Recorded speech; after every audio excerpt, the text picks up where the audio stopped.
বন্ধুরা, অরুণাচল ভ্রমণের আগের ভিডিওতে আপনারা দেখেছিলেন আমরা ভালুকপং থেকে টেঙ্গা ভ্যালি পেরিয়ে পৌঁছে গিয়েছিলাম ডিরাং নদীর তীরে সুন্দরী ডিরাংয়ের ওয়াংডিস হোমস্টেতে। সেই ভিডিওটি যদি কেউ মিস করে থাকেন, উপরের আই বটমে ক্লিক করে দেখে নিতে পারেন। আর আজ অপরূপ প্রাকৃতিক সৌন্দর্যে ভরা ডিরাংয়েই ঘোরাঘুরি।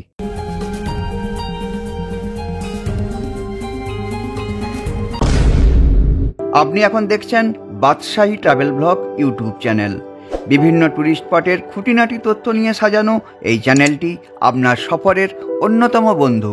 তাই চ্যানেলটি সাবস্ক্রাইব করে পাশে থাকা নোটিফিকেশন বেলটিকেও অন করে রাখুন।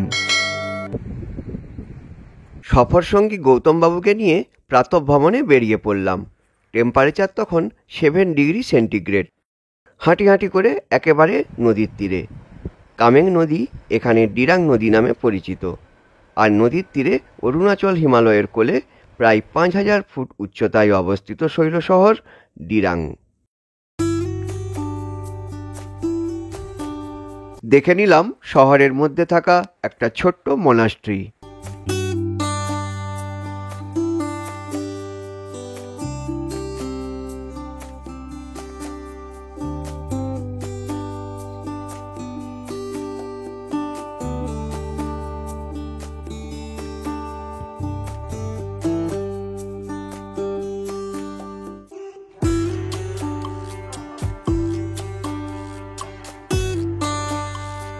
এই ছবিই বলে দেয় কতটা শান্তির জায়গা এটি।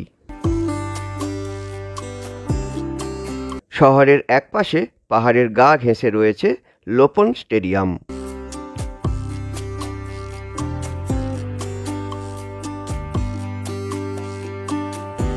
আর এই হলো ওয়াংডিস হোমস্টে। কাল বিকালে এখানে পৌঁছেছিলাম। রুফটপে রয়েছে ডাইনিং এরিয়া। এখানেই আমরা ব্রেকফাস্ট সেরে নেব। ডিরাংয়ের ওয়াংডিস হোমস্টে। এখন আমরা এখানে ব্রেকফাস্ট করব। ব্রেকফাস্ট করে তারপর আমরা বেরিয়ে পড়ব এখানে কিছু সাইট সিনিংয়ের জন্য। প্রথমে যাব মন্ডলা টপ। তো তার আগে এখানকার এই ডাইনিংটা একটু দেখে নিই।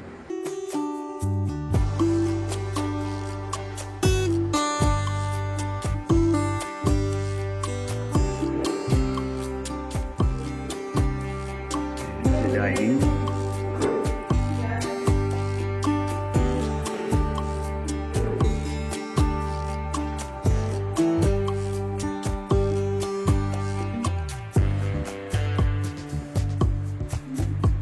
পাহাড়ি উপত্যকার মধ্য দিয়ে ডিরাং নদী এঁকে বেঁকে বয়ে চলেছে। কি সুন্দর একটা ভিউ। কি খাবি তুই ব্রেকফাস্ট? ম্যাগি খাবি? হ্যাঁ, এটা কোথায় আছিস জানিস? জায়গাটার নাম জানিস না? ডিরাং। কি নাম? ডিরাং। এই নদীটা বইছে, এটার নাম কি জানিস? এটা হচ্ছে কামেং নদী। কামেং নদী।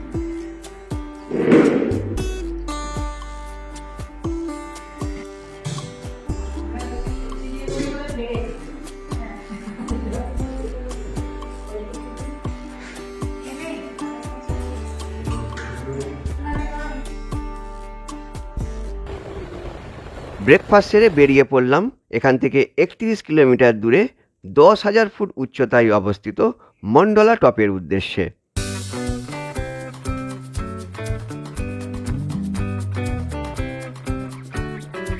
প্রথমেই নজর কাড়ল রাস্তার পাশে অসংখ্য কমলালেবু হয়ে থাকা গাছগুলো।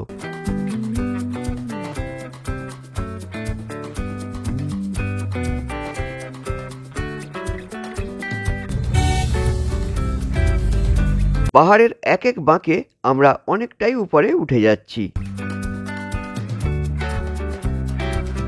এরপর মন ভরিয়ে দিল রোডোডেনড্রন। ড্রাইভার ডেকাজি জানালেন এপ্রিল মেতে পুরো পাহাড় ভরে যাবে লাল সাদা রং বেরঙের রোডোডেনড্রনে।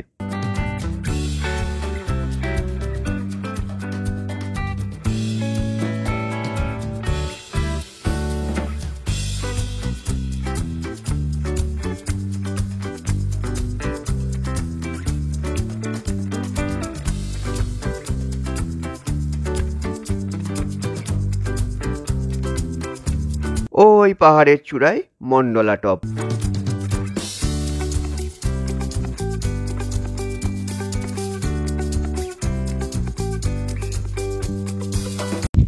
প্রায় 10,000 ফুট উঁচুতে আমরা এখন আছি মন্ডলা টপে। হু হু করে হাওয়া বইছে।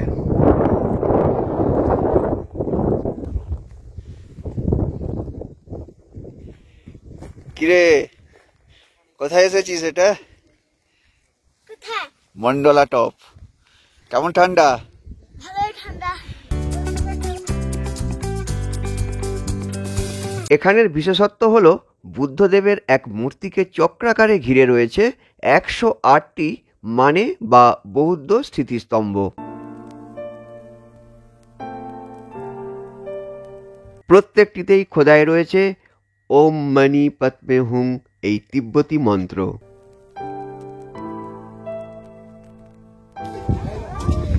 নাম্বার 1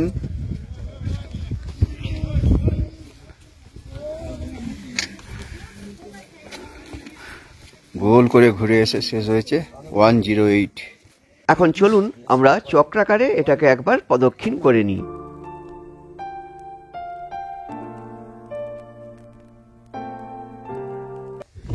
একশো 8টা এরকম রয়েছে এখানে, পুরো গোল করে ঘিরে। গৌতম বুদ্ধের সুন্দর একটা স্ট্যাচু, তবে কাজ চলছে। 54 নাম্বার, এটা 55।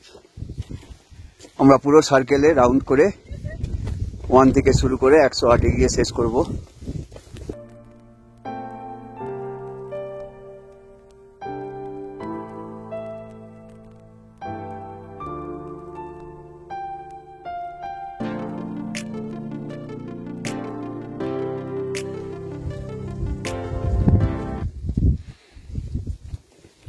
Seven number. প্রত্যেকটার পাশেই কিন্তু খুব সুন্দর করে একটা করে ঘর করে ছোট্ট, তার মধ্যে প্রদীপ। তো যখন এই 108টা প্রদীপ জ্বলবে কি দারুণ লাগবে বোঝাই যাচ্ছে। তার সাথে এই গোল্ডেন কালারটা আরো যখন জল করবে। প্রায় কমপ্লিট করে ফেললাম সার্কেলটা। 1 থেকে শুরু করে 108-এর কাছে এসে প্রায় পৌঁছে গেলাম। এ কিন্তু আমাদেরকে পুরো পথটা দেখি নিয়ে এলো। Thank you. 106, 107 and the last one 108। তাই তো? কটা আছে রে? 108। 108টা, তাই তো? ভালো লাগলো? প্রচুর ভালো লেগেছে। খুবই শান্তির জায়গা এটা, কিন্তু হু হু করে ঠান্ডা হাওয়া বয়ে চলেছে, যার জন্য কিন্তু এখানে বেশিক্ষণ থাকা খুবই মুশকিল হয়ে পড়ছে। এই মন্ডলা টপ থেকে চারপাশের খুব সুন্দর একটা ভিউ পাওয়া যায়, অবশ্যই আকাশ পরিষ্কার থাকলে তবেই। পাহাড়ের মাথা থেকে নেমে এসে এবার শান্তি নদীকে সঙ্গে নিয়ে চলেছি শান্তি ভ্যালির দিকে।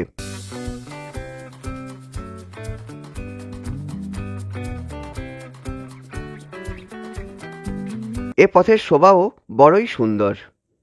এখানেও রাস্তার পাশের বাড়ি বা হোমস্টের উঠোনে রয়েছে কমলা লেবুর গাছ।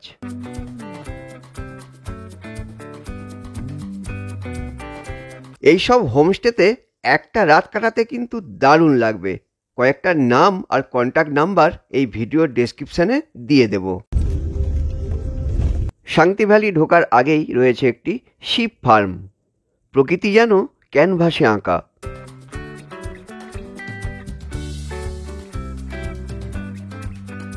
ওয়েলকাম টু শান্তি ভ্যালি।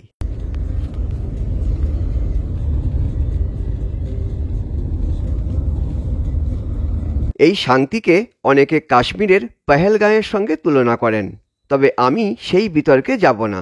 তবে এটুকু নিশ্চিত করে বলতে পারি, এই শান্তি একদিন ভ্রমণপ্রেমীদের একটি সেরা ডেস্টিনেশন হয়ে উঠবে।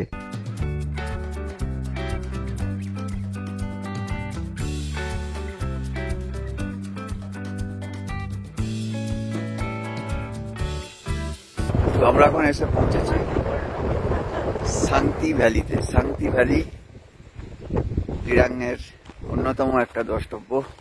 শান্তি ভ্যালিতে সত্যি অসাধারণ সুন্দর।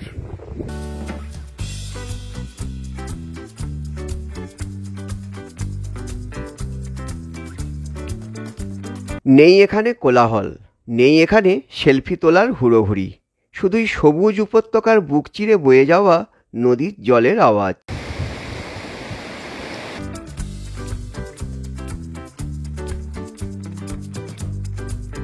ভ্যালিতে নদীর ধারে সুন্দর সুন্দর কটেজ, টেন্ট সবই রয়েছে। 2000 থেকে 2500 টাকাতে এগুলো সব ভাড়াতে পাওয়া যাবে। ভিডিওটি ভালো লাগলে অবশ্যই একটা লাইক করে দিবেন আর পরিচিতদের মধ্যে শেয়ার করুন।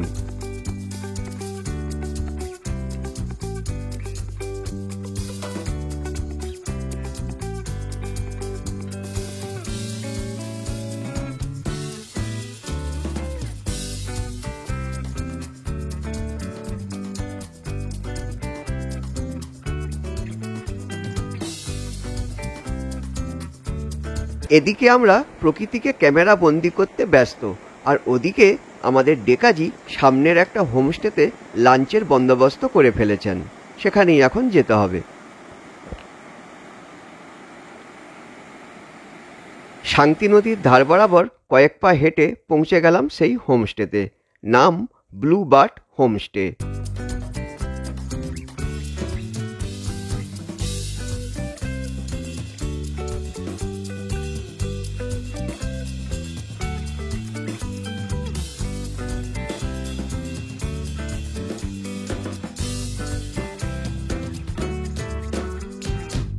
এগুলো কি ঝুলছে জানেন? এক ধরনের পাহাড়ি গরু, যা অরুণাচলে মিথুন নামে পরিচিত, তারই মাংস। না না, আমাদের লাঞ্চের মেনুতে এটা কিন্তু নেই।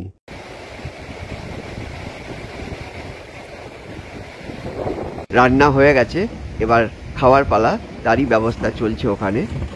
পাহাড় ঘেরা সবুজ উপত্যকা, এঁকে বেঁকে বয়ে চলেছে নদী। তারই পাশে এই হোমস্টের সামনে বসে দুপুরের আহার গ্রহণ করব। মনে হয় এটাকে পিকনিক বলাই ভালো। আসলে প্রকাশ করার ভাষাটাই হারিয়ে ফেলেছি।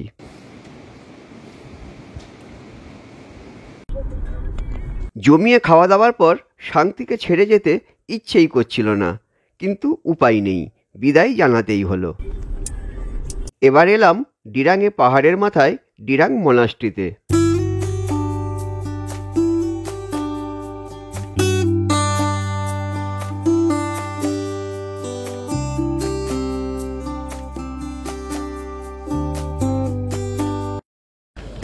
আমরা এখন এসেছি ডিরাঙের ডিরাং মোনাস্ট্রিতে। খুব সুন্দর, চলুন দেখে নিই।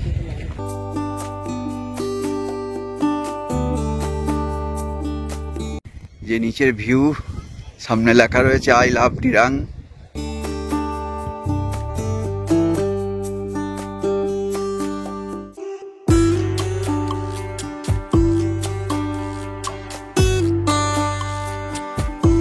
এখানের চারিপাশের ছিমছাম পরিবেশ আর সৌন্দর্য শান্তিকে ছেড়ে আসার দুঃখটা অনেকটাই ভুলিয়ে দিল।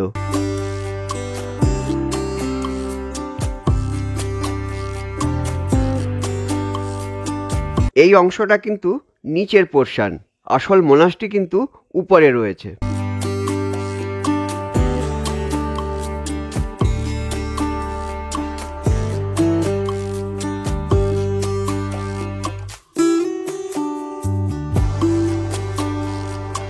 অনেক জায়গাতে মোনাস্ট্রি দেখেছি, কিন্তু দিরাঙের এই মোনাস্ট্রির যে পরিবেশ এবং চারিপাশের যে ভিউ খুবই অসাধারণ। চলুন এবারে উপরে মোনাস্ট্রিটার ভিতরে যাওয়া যাক।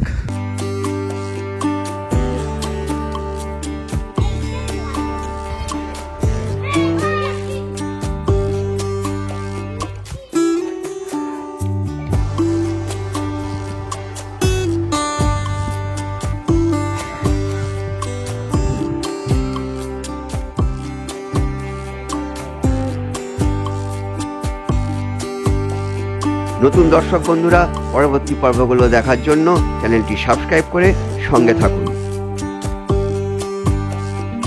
উপরে উঠে এসেছি, এই হলো ডিরাং মনাস্ট্রি।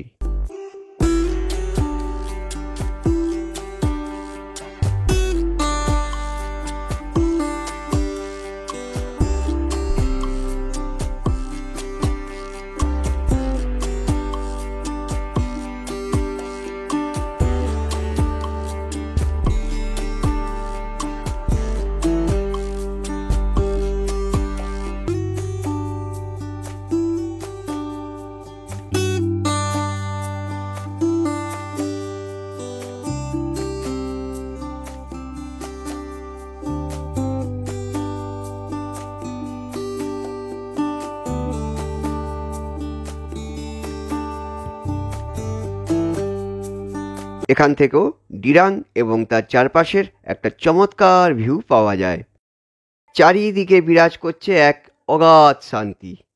আর জানেন কি, এই শান্তির মাঝে এখানে রাতে থাকাও যায়, তবে তার জন্য সরাসরি যোগাযোগ করতে হবে মিস্টার কেনবোর সাথে।